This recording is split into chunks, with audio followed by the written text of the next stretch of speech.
Salut à tous les amis, j'espère que vous allez bien.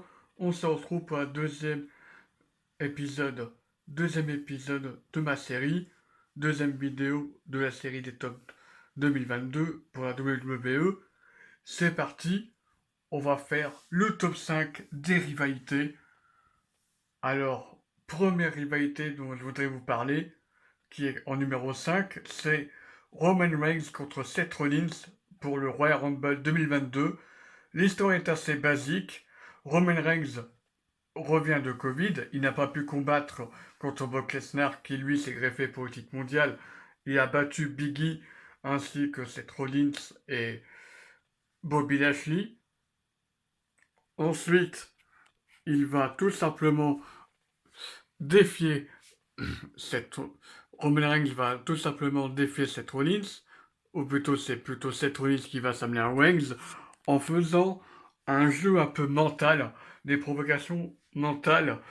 Il essaie d'entrer dans la tête de Roman Reigns, tout d'abord avec ce segment où Roman Reigns surprend Seth Rollins en train de toquer à la porte pour le défier tout simplement. Mais quand vous regardez bien, quand vous écoutez bien, il toque en faisant la musique du Shield. Et tous ces signaux-là font que Rollins essaie d'entrer dans la tête de Reigns. Ensuite, a une échange de promo où Seth Rollins rappelle à Roman Reigns que avant d'être un chef tribal, il est un frère, membre du Shield, alors que Roman Reigns affirme sa domination, puis rappelle à Seth Rollins que ce frère lui a mis un couteau dans le dos en 2014 lorsqu'il a rejoint l'autorité. Et c'est à partir de là que on lance la rivalité et puis le match aura un Rumble.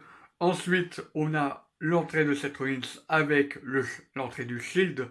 Alors au début, alors à la base, on fait entrer les challengers en premier, puis les champions.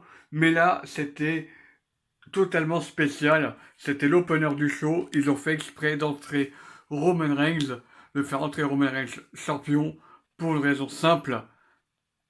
Il fallait l'entrée de Seth Rollins. Il fallait quelque chose d'épique. Et c'est ce qui s'est passé. Seth Rollins a fait une entrée contre le Shield. Enfin, comme le Shield à l'époque entre 2012 et 2014. Et un peu vers 2017 jusqu'à 2019. Bref, la bonne époque. Et ensuite, un match de 20 minutes s'est fait. Puis on a eu la disqualification de Roman Reigns qui a refusé de lâcher la guillotine après que Seth ait touché la corde. Et la fameuse référence à 2014 quand Seth Rollins a trahi Reigns.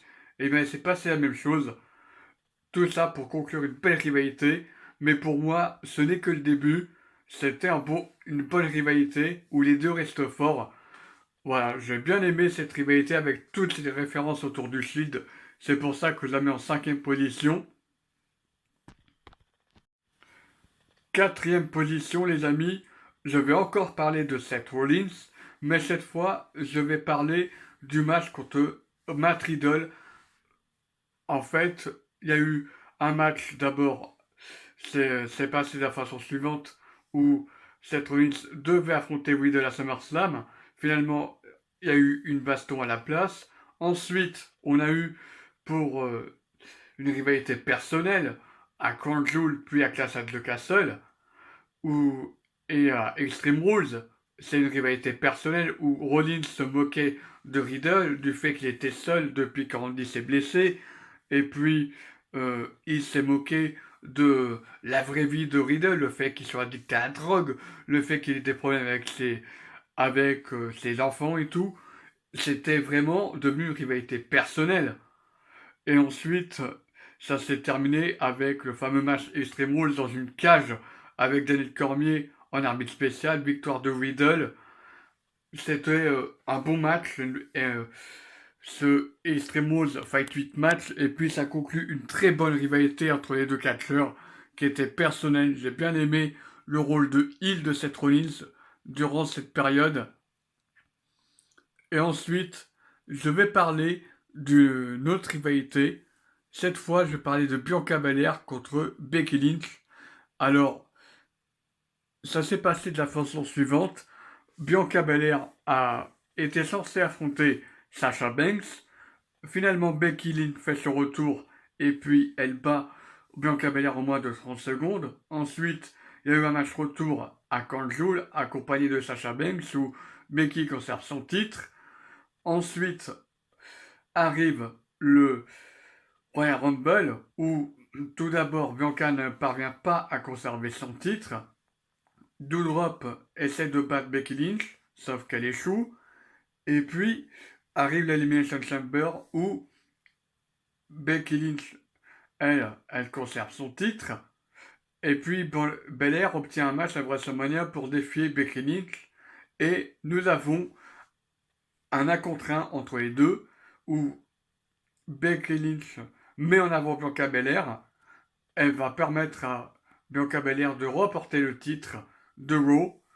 Et puis, nous avons un très bon match à SummerSlam pour clôturer cette rivalité et pour permettre à Bianca Belair d'avoir une sorte de rédemption par rapport à l'an passé où on aura une victoire de Bianca Belair sur Becky Lynch, mais également un face turn de Becky Lynch.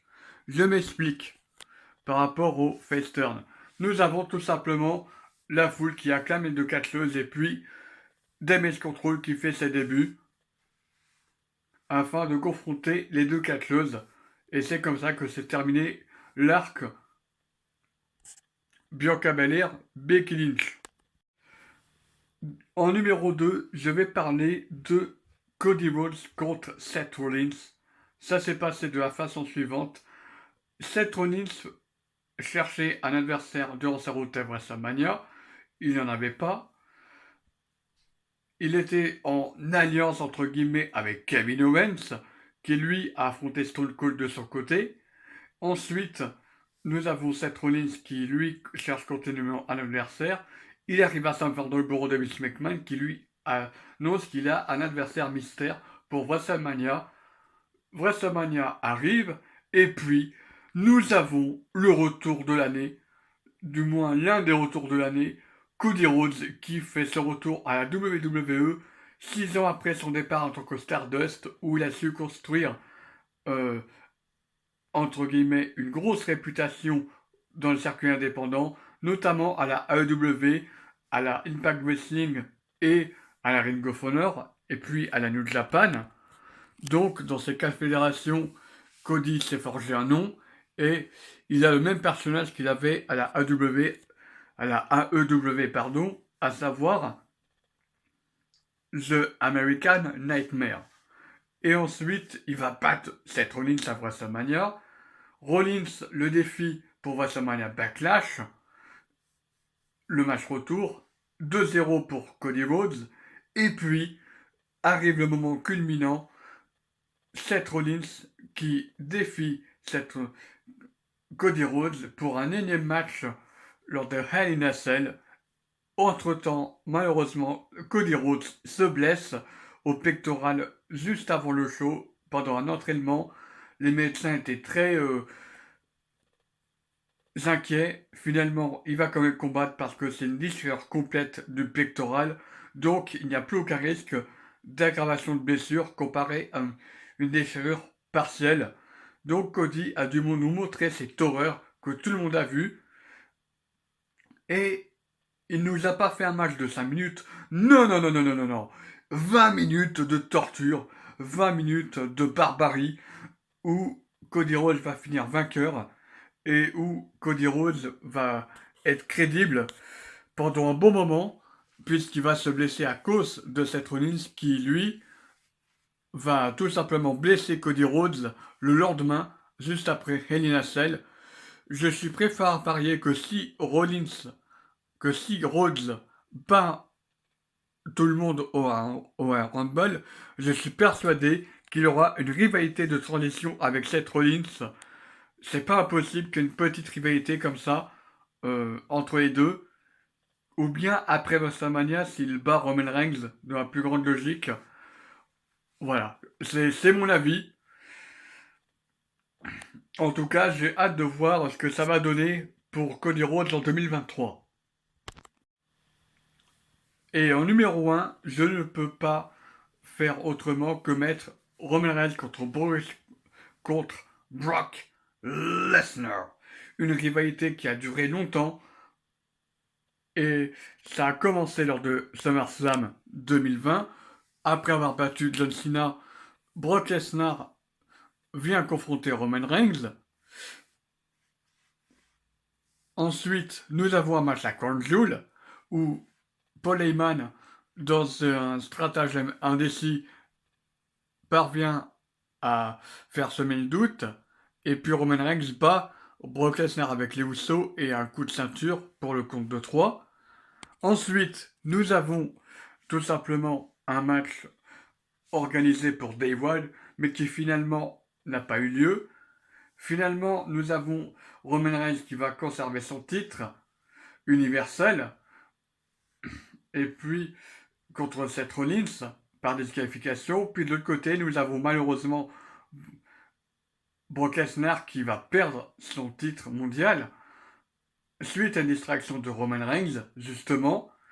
Et ensuite, nous avons un cheminement au Rumble où, après le Rumble, où Roman Reigns va battre Goldberg en quelques minutes, puis Lesnar qui va déracer tout le monde au Elimination Chamber, ce qui va nous mener au match de WrestleMania 38, où Roman Reigns va prendre les 2 titres et montrer la domination de la Bloodline au monde entier. Puis SummerSlam 2022 arrive, où Brock Lesnar arrive déterminé à prendre sa revanche, mais avec toute la Bloodline autour, avec Sami Zayn, Eli Uso, puis Paul Heyman.